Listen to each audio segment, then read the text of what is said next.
Hello everyone, good evening. लक्ष्य point coaching centre में आपका स्वागत है। आज हम इस वीडियो में आपको बताएंगे क्लास 10th का हिंदी गद्य खंड का ऑब्जेक्टिव आपका क्लियर करेंगे।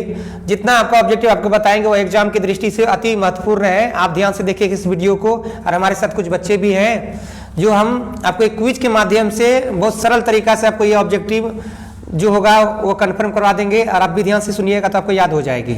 चलिए, यह ग्रुप दो भाग में हम बांट दिए हैं, एक गर्ल्स का है एक बॉयज का है।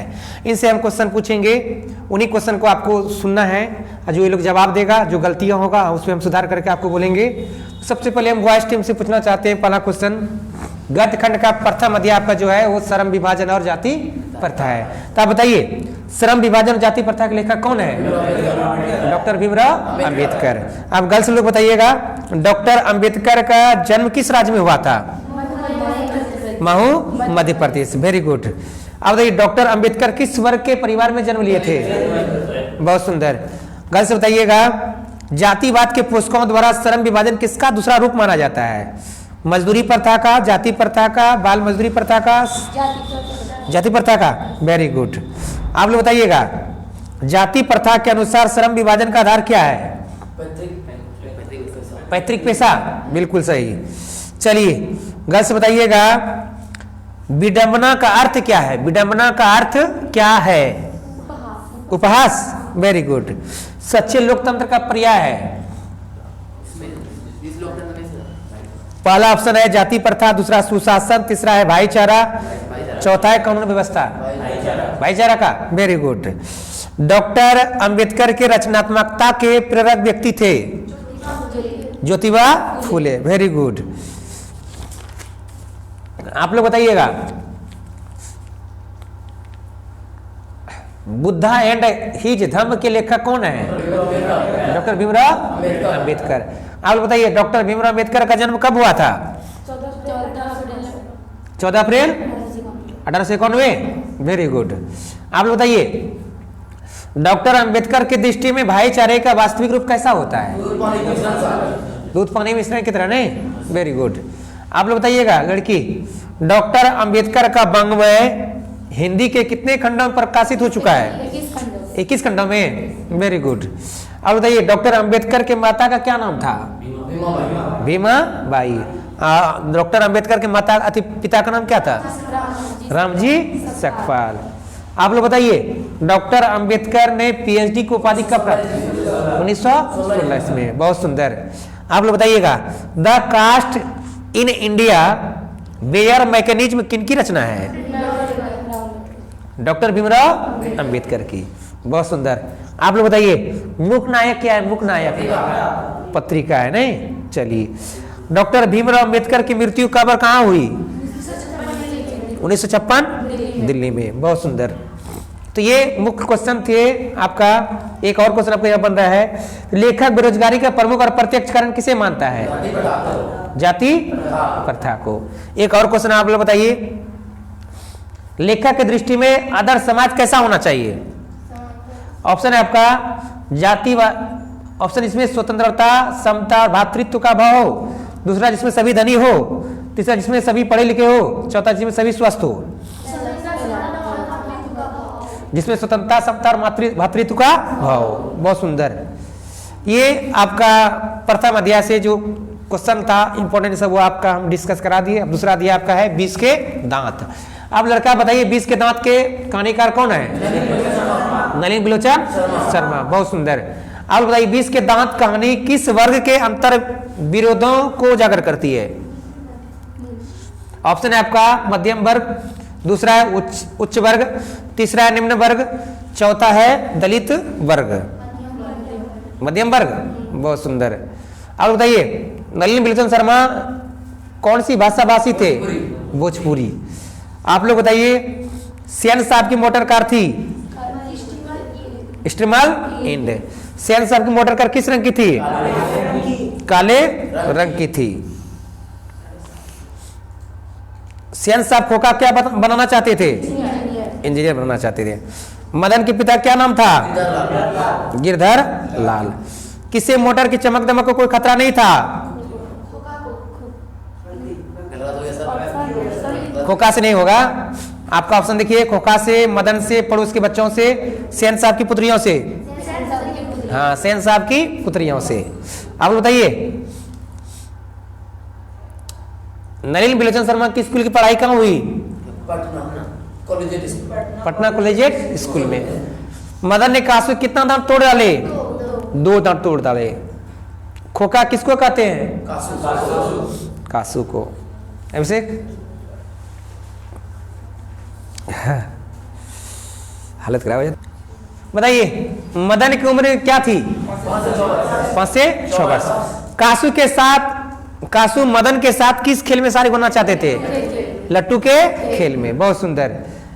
गिरधर लाल किसकी फैक्ट्री में किरानी था? सेन साहब। सेन साहब किसके बैंक से अटकर रह गए? पत्रकार महोदय के बैंक से। बहुत सुंदर। आप लोग बताइएगा, नलिन बिलोचन शर्मा का जन्म कब हुआ था? 18 फरवरी 1916 ईस्वी को। बहुत सुंदर। नलिन बिलोचन शर्मा के पिताजी का क्या नाम था? रामावतार समधा। बहुत सुंदर, आपने इस चीज को पढ़ा है अच्छा से। चलिए आगे क्वेश्चन हम आपसे पूछते हैं, कौवे की जमात में शामिल होने के लिए कौन लग गया? Very good. सेन साहब ने किसे खूब फटकार लगाई? गिरधर लाल को। लड़कियां क्या है? कठपुतलियां हैं। किसे इस बात पर गर्व है? माता पिता को। दृष्टिकोण किसकी रचना है? नलिन बिलोचन शर्मा की। बहुत सुंदर। एक क्वेश्चन बताइए आप लोग, नलिन बिलोचन शर्मा की मृत्यु कब हुई? कितना?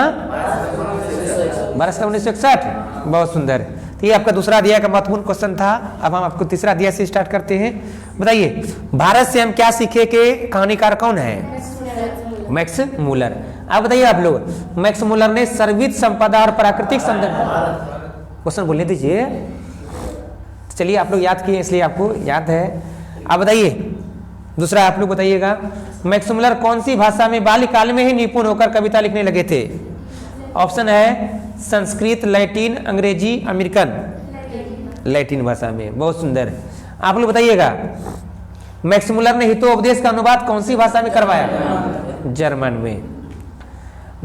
आप लोग बताइएगा, भारत से हम क्या सीखे आलेख का हिंदी भाषा में रूपांतरण किसने किया है? हिंदी भाषा में। मैक्स मूलर ने, डॉक्टर भवानी शंकर त्रिवेदी ने, रामविलास शर्मा ने, महात्मा गांधी ने? डॉक्टर भवानी शंकर त्रिवेदी। बहुत सुंदर। दारिस क्या है? सोने का प्राचीन कालीन सिक्का। बहुत सुंदर। प्लेटो का संबंध किस देश से है? यूनान से है। शाहनामा का रचना काल था? 7वीं से 8वीं सदी, 10वीं से 11वीं सदी, 4वीं से 5वीं सदी, 5वीं से 6वीं सदी। वाह। आप बताइएगा, वारेन हेस्टिंग था भारत का गवर्नर जनरल। आप बताइएगा, भारत की प्राचीनतम भाषा कौन सी है? संस्कृत। बहुत सुंदर। निर्वंश विद्या का संबंध है मानव विज्ञान से। तो आप लोग अच्छा से पढ़े हैं। आप बताइएगा, मुंडा किस देश की जनजाति है? भारत की। सर विलियम जॉन्स ने भारत की यात्रा कब की थी? 1783। मैक्स मूलर का जन्म कब हुआ था? बहुत सुंदर, 6 दिसंबर 1823 को। मैक्स मूलर का जन्म कहाँ हुआ था?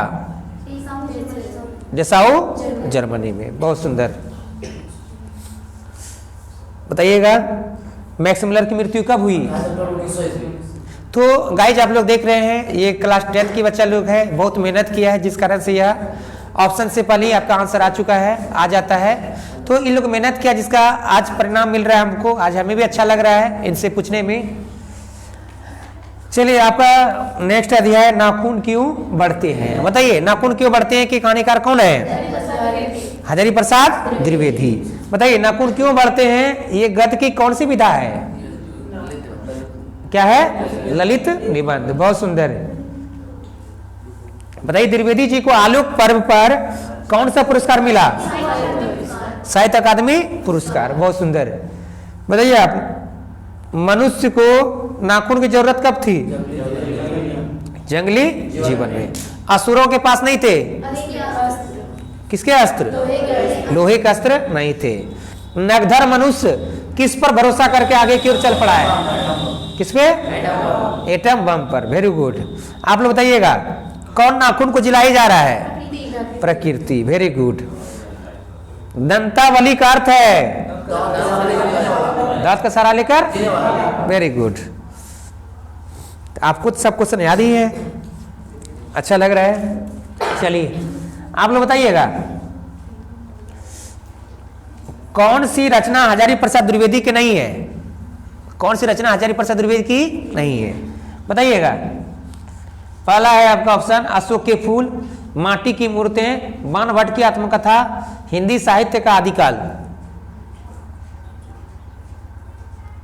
गर्ल्स, कौन सी रचना हजारी प्रसाद द्विवेदी की नहीं है? अशोक के फूल, माटी की मूर्तें, बाणभट्ट की आत्मकथा, हिंदी साहित्य का आदिकाल।